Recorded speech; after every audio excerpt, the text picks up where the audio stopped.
போன வீடியோவில் நம்ம வந்துட்டு வேரியபிள்ஸ்னு என்னென்னு பார்த்தோம். அதை எப்படி அசைன் பண்ணுறது, எப்படி டிக்ளேர் பண்ணுறது, எப்படி இனிஷியலைஸ் பண்ணுறதுலாம் பார்த்தோம். இப்போ வந்து நம்ம ஜாவா ஸ்கிரிப்டில் இருக்கிற ஃபண்டமெண்டல் டேட்டா டைப்ஸை பற்றி பார்க்கலாம். டேட்டா டைப் அப்படின்னா வந்துட்டு ஒரு வேரியபிளில் இருக்கிற வேல்யூ வந்துட்டு எந்த விதமான வேல்யூ அப்படின்ற சொல்கிறது தான் வந்து டேட்டா டைப். இப்போ வந்து ஒரு வேரியபிள் வந்து ஒரு நம்பராக இருக்கலாம், ஒரு ஸ்ட்ரிங்காக இருக்கலாம், அதோட டைப் வந்துட்டு வேற வேறையாக இருக்கலாம். ஸோ அந்த மாதிரி என்னென்ன டைப்ஸ் இருக்குது அப்படின்னு பார்க்கலாம். இப்போ ஸோ முதல் டேட்டா டைப் வந்து பார்த்தீங்க அப்படின்னா நம்பர்ஸ் வந்து ஒரு பாசிட்டிவ் ஹோல் நம்பராக இருக்கலாம், ஜீரோவாக இருக்கலாம், நெகட்டிவ் இன்டிஜர்ஸாக இருக்கலாம், டெசிமல்ஸ், எக்ஸ்போனென்ஷியல் நம்பர்ஸ், இது மாதிரி எந்த ஒரு வேல்யூவாக இருந்தாலும் அது நம்பர் டேட்டா டைப்பில் வரும். அப்புறம் ஸ்ட்ரிங்ன்றது வந்துட்டு டெக்ஸ்ட் டேட்டா டைப். இது அதில் வந்து நீங்கள் லெட்டர்ஸ் இருக்கலாம், இல்லாட்டி வேர்ட்ஸாக இருக்கலாம், இல்லாட்டி சென்டென்சஸ், பேராகிராஃப்ஸ், இந்த மாதிரி எந்த விதமான டெக்ஸ்டாக இருந்தாலுமே அது வந்து ஸ்ட்ரிங் டேட்டா டைப்பாக இருக்கும். அப்புறம் அடுத்த டைப் பார்த்தீங்க அப்படின்னா ஆப்ஜெக்ட் அப்படின்றது வந்துட்டு it's collection of key value pairs. அதாவது கீ வேல்யூ பேர் அப்படின்னா என்னதுன்னா, இங்க வந்து ஒரு கீ இருக்கும், அதுக்கு ஒரு வேல்யூ அசைன் பண்ணியிருக்கும். அந்த மாதிரி நிறைய கீஸ் இருக்கும், ஒவ்வொரு கீக்கும் ஒரு வேல்யூ அசைன் பண்ணியிருக்கும். ஸோ இந்த collection of key value pairs, அதுக்கு பேர் தான் வந்துட்டு ஆப்ஜெக்ட். ஸோ இங்க வந்து ஒரு எக்ஸாம்பிள் இருக்கு. இங்க வந்து நேம்ன்றது ஒரு கீ, அதுக்கு ராகவ் அப்படின்றது ஒரு வேல்யூ. அதுக்கப்புறம் கமா போட்டு இன்னொரு கீ வருது சர் நேம் அப்படின்ட்டு, அதுக்கு ஒரு வேல்யூ இருக்கு. அதுக்கப்புறம் கமா போட்டு ஏஜ் அப்படின்ற கீவேர்ட் இருக்கு, அதுக்கு ஒரு வேல்யூ அசைனா இருக்கு. இந்த மாதிரி வந்து நீங்க unlimited number of key value பேர்ஸை ஒரு ஆப்ஜெக்ட்டுக்குள்ள நீங்க வச்சுக்கலாம். ஆனா ஒவ்வொரு கீக்கும் வந்துட்டு யூனிக் நேம் இருக்கணும். ஒரு கீ நேம் வந்துட்டு நீங்க டூப்ளிகேட்டா வரக்கூடாது. ஒவ்வொரு கீக்கும் வந்துட்டு யூனிக் நேம் இருக்கணும். அது எல்லாமே வந்துட்டு ஒரு ஃப்ளவர் பிராக்கெட்டுக்குள்ள வரணும். அடுத்த டேட்டா டைப் பாத்தீங்க அப்படின்னா அரேலே வந்துட்டு நிறைய விதமான அரேஸ் இருக்கு. இங்க முதல்ல பாத்தீங்கன்னா அரே ஆஃப் நம்பர்ஸ் இருக்கு. இதுல வந்துட்டு ஸ்கொயர் பிராக்கெட் இருக்கு. அதுல வந்துட்டு ஒரு நம்பர், அதுக்கப்புறம் ஒரு கமா, அதுக்கப்புறம் அடுத்த நம்பர், அதுக்கப்புறம் இன்னொரு கமா, அதுக்கப்புறம் அடுத்த நம்பர். அது மாதிரி வந்துட்டு எத்தனை நம்பர்ஸ் வேணும் நீங்க வச்சுக்கலாம். அது எல்லாமே வந்துட்டு ஒரு ஸ்கொயர் பிராக்கெட்டுக்குள்ள வரணும். அடுத்து வந்துட்டு அரே ஆஃப் ஸ்ட்ரிங்ஸ். இங்க வந்துட்டு அதே கான்செப்ட் தான், பட் நம்பருக்கு பதிலாக ஸ்ட்ரிங்ஸா போட்டுருக்கணும். அப்புறம் அடுத்து வந்துட்டு அரே ஆஃப் ஆப்ஜெக்ட்ஸ் இருக்கு. இங்கேயும் அதே கான்செப்ட் தான். அங்க வந்துட்டு ஒவ்வொரு அரே ஐட்டமும் ஒரு ஆப்ஜெக்ட். கடைசி டேட்டா டைப் வந்துட்டு ஃபங்க்ஷன். இங்க வார் கிரீட்டிங்னு போட்டிருக்கோம். கிரீட்டிங் வந்துட்டு அந்த வேரியபிளோட நேம், அதோட வேல்யூ பாத்தீங்க அப்படின்னா ஃபங்க்ஷன் போட்டு நம்ம ஒரு ஃபங்க்ஷன் போட்டிருக்கோம். ஒரு ஃபங்க்ஷன் அப்படின்னு என்னதுன்னா it's collection of statements that are reusable. So நீங்க ஒரு ஃபங்க்ஷன் வந்துட்டு ஒரு இடத்துல நீங்க டிக்ளேர் பண்ணி வச்சிருந்தீங்க அப்படின்னா அதுக்குள்ள நீங்க நிறைய ஸ்டேட்மெண்ட்ஸ் போட்டு வைக்கலாம். அப்புறம் அந்த ஃபங்க்ஷன் எப்பப்பெல்லாம் கால் பண்றீங்களோ அப்பெல்லாம் வந்துட்டு அது எக்ஸிக்யூட் ஆகும். அந்த லைன்ஸ் எல்லாம், அந்த ஃபங்க்ஷனுக்குள்ள இருக்கிற லைன்ஸ்லாம் வந்துட்டு நீங்க எத்தனை தடவை கால் பண்றீங்களோ அத்தனை தடவை அது எக்ஸிக்யூட் ஆகும். ஃபங்க்ஷன்ஸ்க்கு வந்துட்டு என்ன ஒரு பெனிஃபிட் அப்படின்னா, நம்ம வந்துட்டு ஒரு லைன்ஸ் ஆஃப் கோட் வந்துட்டு ஒரு இடத்துல போட்டுட்டு ஒரு ஃபங்க்ஷனுக்குள்ள மற்ற இடத்துல வந்து நம்ம அதை ரிப்பீட் பண்ண தேவையில்லை. இதெல்லாம் வந்துட்டு நான் உங்களுக்கு எக்ஸாம்பிளோட சொன்னதான் புரியும். ஸோ நம்ம எக்ஸாம்பிள்ஸோட பார்க்கலாம். அப்புறம் இப்போ வந்து நம்ம ஒவ்வொரு டேட்டா டைப்பையும் டெமான்ஸ்ட்ரேட் பண்ணி பார்க்கலாம் எக்ஸாம்பிளோட. ஸோ இப்போ வந்து நான் என்னோட sample.js ஃபைல் போகிறேன். அதுக்கப்புறம் அந்த index.html ஃபைலை வந்து நம்ம ஓப்பன் பண்ணலாம் ப்ரௌசரில். அப்புறம் அந்த JS ஃபைலில் ஒவ்வொரு டேட்டா டைப்புக்கும் ஒரு தனி வேரியபிள் கிரியேட் பண்ண போகிறேன். ஸோ இங்கே வந்துட்டு var num equals 5, var str equals, this is a string, var obj equals open flower bracket a, this is a value of a,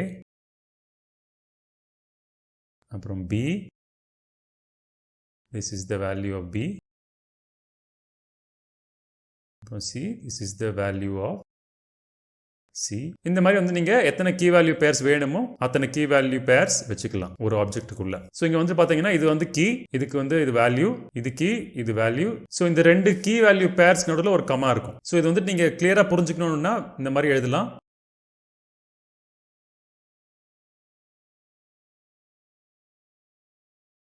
இந்த மாதிரி ஃபார்மேட் பண்ணோம் அப்படின்னா இது வந்துட்டு படிக்கிறதுக்கு ஈஸியா இருக்கும். ஸோ இது வந்துட்டு ஒரு கீ வேல்யூ பேர். இதுல வந்துட்டு இது கீ, அப்புறம் இது வந்து வேல்யூ. ஸோ இந்த மாதிரி வந்துட்டு பல கீ வேல்யூ பேர்ஸ் கலெக்ஷனா வந்திருக்கு. அதுக்கு பேர் தான் வந்துட்டு ஆப்ஜெக்ட். ஸோ இந்த மாதிரி ஆப்ஜெக்ட்ஸ் வந்துட்டு எதுக்கு யூஸ்ஃபுல் அப்படின்றது வந்து நம்ம போக போக தெரிஞ்சுக்கலாம். அப்புறம் கடைசியில் வந்துட்டு ஃபங்க்ஷன். இதுக்கு வந்துட்டு var func equals ஃபங்க்ஷன்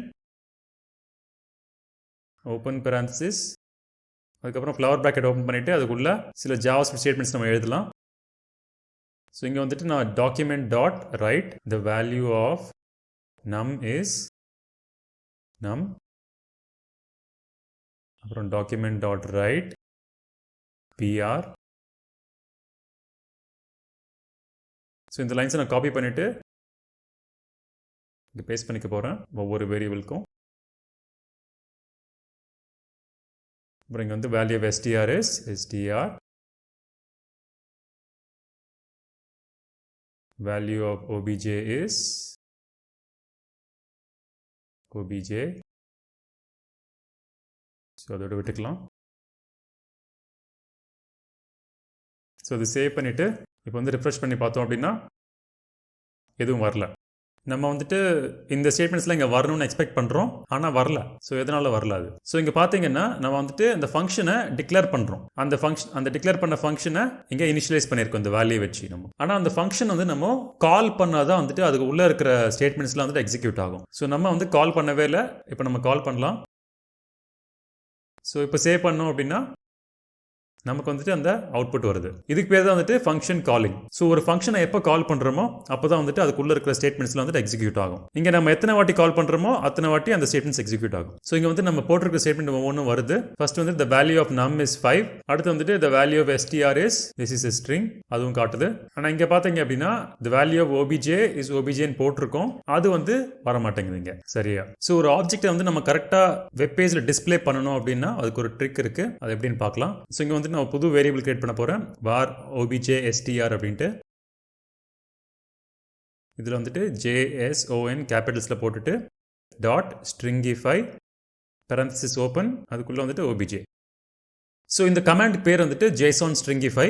அந்த கமாண்டுக்குள்ளே நம்ம வந்துட்டு obj ஒரு இன்புட்டாக போடுறோம். ஸோ அந்த ஸ்டேட்மெண்ட்டோட அவுட்புட் வந்துட்டு இந்த obj strக்கு ரிட்டர்ன் ஆகுது. ஸோ இங்கே வந்துட்டு நம்ம இந்த objக்கு பதில் obj str அப்படின்னு போட்டோம் அப்படின்னா அப்புறம் சேவ் பண்ணி இங்கே ரெஃப்ரெஷ் பண்ணோம் அப்படின்னா நமக்கு வந்துட்டு இங்கே அந்த ஆப்ஜெக்ட் வந்து கரெக்டாக காட்டுது. ஸோ அந்த ஆப்ஜெக்ட் வந்துட்டு ஒரு ஸ்ட்ரிங்காக நம்ம கன்வெர்ட் பண்ணுறோம்.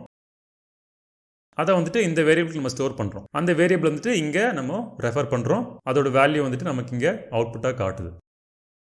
ஸோ அந்த ஆப்ஜெக்ட் வந்துட்டு இங்கே ஸ்ட்ரிங்காக கன்வெர்ட் ஆகுது, அதை வந்து நம்ம டிஸ்பிளே பண்ணுறோம். இதை வந்து நம்ம ஏன் இந்த மாதிரி பண்ணோம் அப்படின்னா ஆப்ஜெக்ட் வந்துட்டு டேரெக்டாக நம்ம டெக்ஸ்ட் ஃபார்மேட்டில் காட்ட முடியாது. அதனால தான் வந்துட்டு அதை ஸ்ட்ரிங்காக கன்வெர்ட் பண்ணி நம்ம காட்டுறோம். ஸோ இந்த வீடியோவில் வந்து நம்ம நிறைய கவர் பண்ணியிருக்கோம். இது வந்து எல்லாமே உங்களால் புரிஞ்சிக்க முடியலன்னா பரவாயில்ல, ஜஸ்ட் இந்த பேசிக்ஸ் டேட்டா டைப்ஸ் மட்டும் இந்த மாதிரி இருக்கும் அப்படின்றத நீங்கள் பார்த்தா போதும். இது வந்து நம்ம யூஸ் பண்ண உங்களுக்கு அது என்ன எப்படி யூஸ் பண்ணுன்றதை புரிஞ்சிடும். ஸோ ஒன்ஸ் நம்ம ஃபங்க்ஷன் எப்படி ஒர்க் ஆகும் அப்படின்றத நம்ம ஃபெமிலியாரிட்டி வந்துச்சு அப்படின்னா இங்கே நான் எழுதின ஸ்டேட்மெண்ட் வந்து உங்களுக்கு கிளியராக புரியும். இப்போதைக்கு இது எனக்கு புரிஞ்சுக்க தேவையில்லை, இது ஜஸ்ட் உங்களுக்கு டிஸ்பிளே பண்ணுறதுக்காக நான் மாதிரி பண்ணி காமிச்சேன். அப்புறம் இங்கே வந்து நம்ம அரே டேட்டா டைப்பை நம்ம மிஸ் பண்ணிட்டோம், அதையும் நம்ம யூஸ் பண்ணிடலாம்.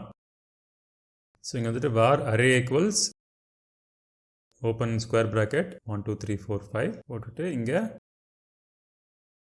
அந்த அவுட்புட் ஸ்டேட்மெண்ட்டில் நம்ம போட்டுக்கலாம்.